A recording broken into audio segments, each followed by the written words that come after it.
제13장 투명한 양말. 소설. 그것은 길을 다닐 때 지니고 다니는 거울이다. 생레알. 한 폭의 그림처럼 아름다운 베르지의 구 교회당의 폐허가 눈에 들어왔을 때 줄리앙은 그저께부터 단 한 번도 레날 부인에 대해 생각한 적이 없다는 것을 깨달았다.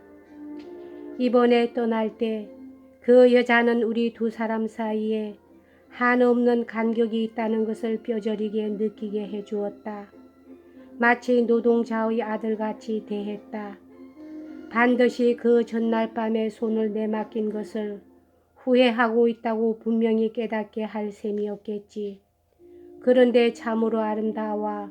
그 손은 정말 미칠 것 같은 매력이야. 더구나 그 여자의 기품 있는 시선이라니. 붓개와 함께 동업하면 한 미천 잡을 수 있다고 생각하자 줄리앙도 얼마간 속 편하게 매사를 생각할 수가 있었다. 그 전에는 공연히 짜증을 내거나 세상에서 자기가 얼마나 가난하고 비천한 출신인가를 뼈저리게 느꼈기 때문에 사고방식이 이지러져 버렸는데 그런 생각이 아주 열버져 버리고 말았다. 한층 높은 벼랑 위에 올라선 듯이 지독한 가난도 안락한 생활도 줄리앙은 아직도 그것을 유복이라고 불렀다. 마음대로 판단할 수가 있었고 말하자면 그것을 내려다 볼 수가 있게 된 것이다. 물론 줄리앙은 자기가 처한 위치를 철학자의 입장에서 판단할 수는 없었지만 산으로 잠시 여행을 갔다 온 후로부터는 자기가 변해버렸다고 느낄 만큼의 통찰력은 지니게 되었다. 레날 부인이 자꾸 캐물었기 때문에 여행에 대한 얘기를 약간 했는데 그 말을 들을 때 부인이 몹시 불안해했으므로 줄리앙은 놀랐다. 붓개는 전에는 결혼할 마음이 있었고 몇 번인가 실연한 경험도 있었다. 전에도 그에 관한 긴 고백담이 두 친구 간의 화제였다. 아주 손쉽게 행복을 거머 잡았다고 생각했더니 사랑을 받고 있는 것은 자기 한 사람만이 아니라는 것을 깨달았다고 붓개는 말했다. 이러한 얘기는 줄리앙을 놀라게 했고 그는 모르던 일을 무척 많이 배웠다. 공상과 의혹으로 가득 찬 그의 고독한 생활은 스스로의 눈을 뜨게 해줄 수 있는 일을 모조리 멀리하게 하고 있었던 것이다. 줄리앙의 여행 중 레날 부인의 나날의 생활은 고뇌의 연속이었다. 그녀는 정말로 병이 들고 말았다. 데르빌러 부인은 줄리앙이 돌아온 것을 보고 레날 부인에게 말했다. 몸도 불편하니까 오늘 밤은 정원으로 안 나가는 것이 좋을 거야. 축축한 공기 때문에 더욱 기분이 나빠질걸. 데르빌러 부인은 너무 검소한 차림을 한다고 항상 레날 씨에게 잔소리를 듣는 사촌이 레이스로 짠 양말을 신고 파리에서 보내온 조그맣고 예쁜 신까지 신고 있는 것을 보고 놀랐다. 요즘 사흘 동안 레날 부인의 단 하나의 낙은 지금 한창 유행하고 있는 화려한 복지를 재단하여 엘리자에게 여러 못을 급히 만들게 하는 것이었다. 줄리앙이 돌아오자 옷이 완성되기가 무섭게 입었다. 데르빌러 부인은 이젠 의심할 여지가 없다고 생각했다. 어머, 이 사람은 사랑을 하고 있구나. 가련하게도 사촌이 이상한 병을 앓고 있는 까닭도 이해가 갔다. 그녀는 레날 부인이 줄리앙과 얘기하고 있는 것을 보았다. 부인의 빨갛던 얼굴이 차차 창백해 갔다. 젊은 가정교사의 눈을 빤히 쏘아보는 그 눈매에는 불안스러운 빛이 알알이 서려 있었다. 레날 부인은 지금 줄리앙이 그의 생각을 털어놓지는 않을까 당장 이 집을 나간다든가 있겠다든가 하는 것을 밝히지 않을까 하여 안절부절 못했다. 줄리앙은 전혀 그런 말을 할 눈치조차 보이지 않았다. 그러한 것은 전혀 생각조차 하지 않았던 것이다. 말할까 말까 번민을 거듭하다가 레날 부인은 끝내 용기를 내어 물었다. 그 떨리는 목소리에는 가슴속의 생각이 남김없이 서려 있었다. 우리 아이들을 버리고 다른 곳으로 가실 생각이신가요? 줄리앙은 레날 부인의 힘없는 말소리와 그 눈초리에 가슴이 뭉클했다. 이 여자가 나를 사랑하고 있구나. 그러나 이것은 일시적으로 마음이 약해진 탓이겠지. 자존심이 사라져 버리고 내가 집을 나갈 걱정이 없어져 버리면 곧 본래의 오만스러운 태도를 되찾으리라. 서로의 신분이 다르다는 생각이 줄리앙의 머릿속을 번개처럼 스치고 지나갔다. 그는 주저주저 대답했다. 그처럼 귀엽고 그처럼 좋은 가문에서 자란 아드님들과 헤어지기는 정말 가슴 아픕니다만 아마 헤어지지 않으면 안 될 것 같습니다. 자기 자신에 대한 의무라는 것이 있으니까요. 그처럼 가문이 좋은이라는 말, 이것은 줄리앙이 아주 최근에 익힌 귀족 계급 용어 중의 하나다. 그는 격렬한 반감으로 온몸이 떨렸다. 이 여자가 볼 때 나의 가문은 정말 형편없을 테지 라는 생각이 들었기 때문이다. 레날 부인은 그의 말을 들으면서 그 재기와 미모에 감탄했는데 지금 힐끗 비쳤던 그가 집을 나갈지도 모른다고 생각하자 가슴이 저며지는 것 같았다. 줄리앙의 여행 중 만찬에 초대받아 베르지를 방문한 베르에로의 친구들은 남편이 운 좋게 찾아낸 이 천재 청년을 모두들 앞을 다투어 칭찬해 주었던 것이다. 그것은 그들이 아이들의 공부의 진도를 알고서 칭찬한 것이 아니다. 성서를 더구나 라틴어로 암기하고 있다는 사실이 베르에로 사람들을 놀라게 한 것이다. 아마 그 감탄은 100년가량 계속되리라. 누구와도 얘기를 나누지 않는 줄리앙은 그러한 사정을 전혀 몰랐다.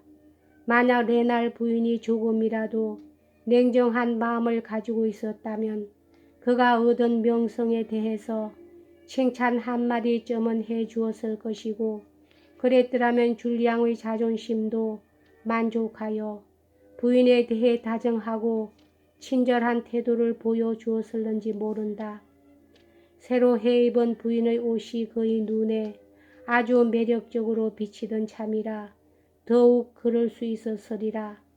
레날 부인은 자기의 아름다운 옷이 펑 마음에 들었고 줄리앙이 그 옷에 대해서 한마디 해준 것이 이만저만 기쁘지 않았기 때문에 정원을 한 바퀴 돌고 싶다고 말했다.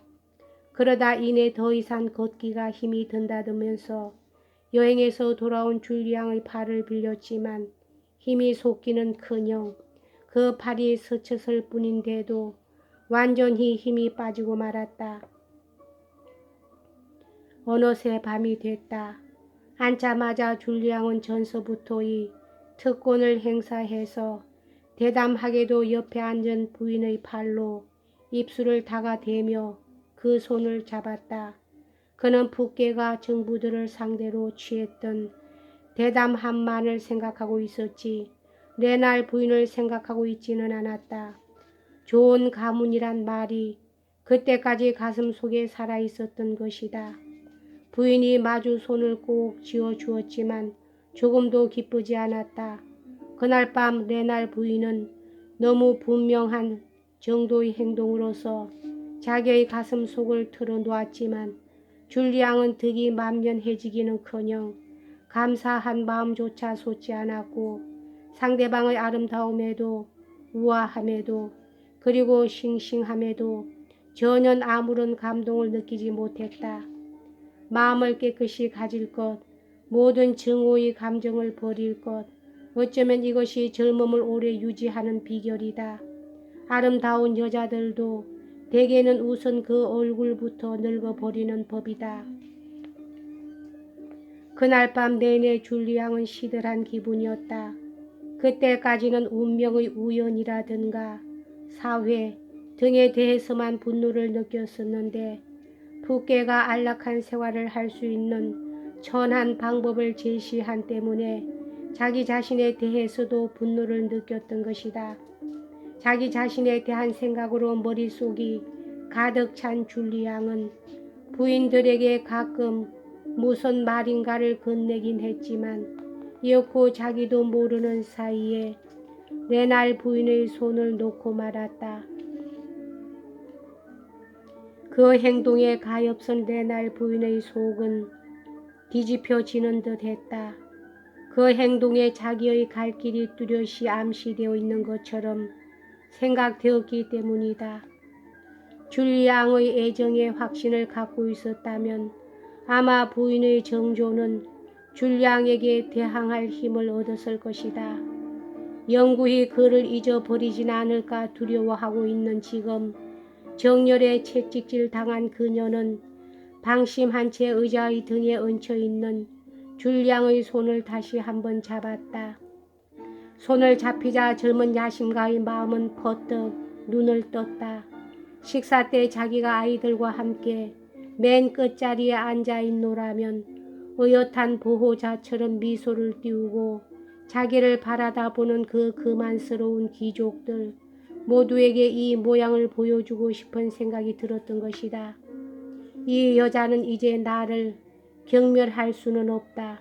그러므로 나는 이 여자의 아름다움을 즐겨야 한다. 이 여자를 내 것으로 만든다는 것은 나의 의무다. 푸케의 솔직한 고백담을 듣기 전이었다면 아마 이러한 생각은 그의 머릿속에 떠오르지 않았을 것이다. 이렇듯 갑자기 결심하고 나니 이만저만한 즐거운 마음이 아니었다.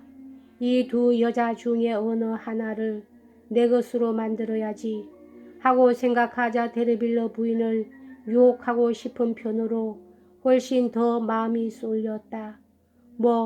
그녀가 더 매력이 있거나 해서가 아니라 그녀는 항상 자기를 학식 면에서 존경받고 있는 가정교사로서만 보고 있지.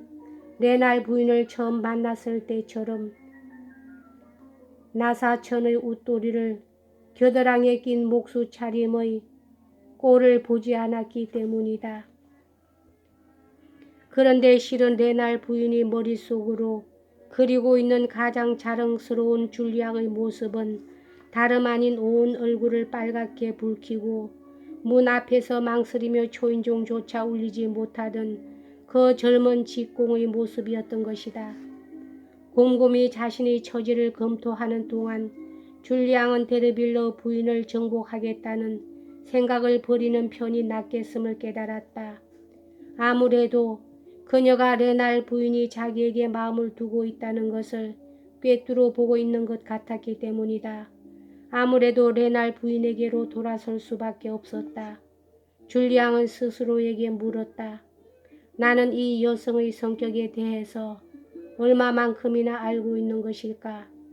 알고 있는 것은 다음과 같은 사실뿐이다.